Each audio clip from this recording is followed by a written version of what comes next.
But that was crazy, man. Them motherfuckers, them motherfuckers left. They left the good. Matter of fact, two left the country and left. Like they went to Europe and South America, and one guy went to Canada. Mm. But and three of them ended up dead. Mm. You know what I mean? Suicided. One they said his wife had a big 357 and shot him like 10 times in the chest.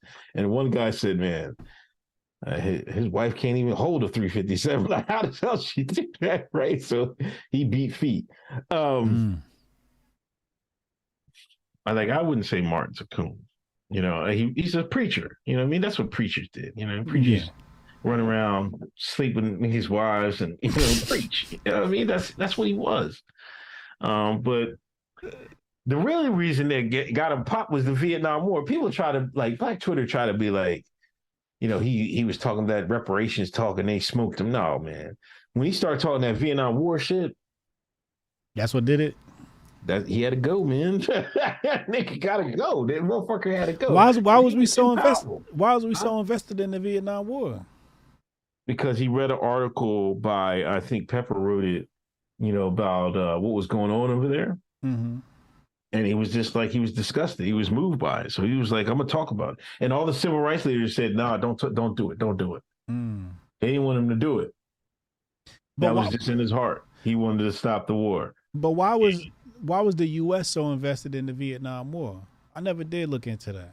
I have no idea. Someone, Chad, maybe Chad can tell us. Chad knows every goddamn thing, goddamn walking encyclopedia. Because I was watching a news clip the other day, and they were talking about weather modification. Did you see that clip? No, I see it. It's a weather modification clip. Dude goes in the news. He starts confirming how they're modifying the weather with laser beams or some kind of Star Wars shit. And then he says, well, this is no different than when they caused monsoons in Vietnam. And the news anchor lady goes, you mean allegedly, right? Allegedly. He was like, oh, yeah, my bad. Allegedly.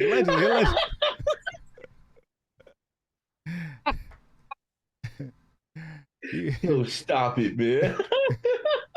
This is what happened in the news clip. I'm telling you, yo. I think Jabari posted it in chat or somebody, because I get my news from the chat. Oh man, somebody might have given some 4 books on Vietnam, so Uncle found out what happened with Vietnam, man. Yeah, I think it was probably just, you know, they want to sell guns and weapons and shit like that, and they used to all the commies and shit like that. But I mean, a lot of people talk that Martin was a commie and shit like that, but man. He sat in a meeting. He sat in one meeting. I haven't seen much evidence that he was a commie, but he did sit in one meeting. That's about all the evidence I could find. Because when I was doing my research for the Patriot Report, that's when I was looking into the whole ties between Martin and communism, and all the allegations I found. There was really no ties other than him sitting in one meeting. Yeah, I think from what I've listened to is a little bit overblown, but just compared to what, like, a couple of years ago on Twitter, everybody was saying that shit. I'm like, yo, I mean, you know, y'all believe J. Edgar Hoover? This cross-dress a nigga? This is who y'all want to choose to believe? Hoover and him? Like, some of the shit Hoover and him had on him was true. Like, I believe he was sleeping with all the women. As far as him being a commie, no, they just hated that nigga. And then plus, when he started talking about the war, they had to stop that shit. That's what it seemed like to me. Motherfucker, I'm a little to the full. You know what I'm saying?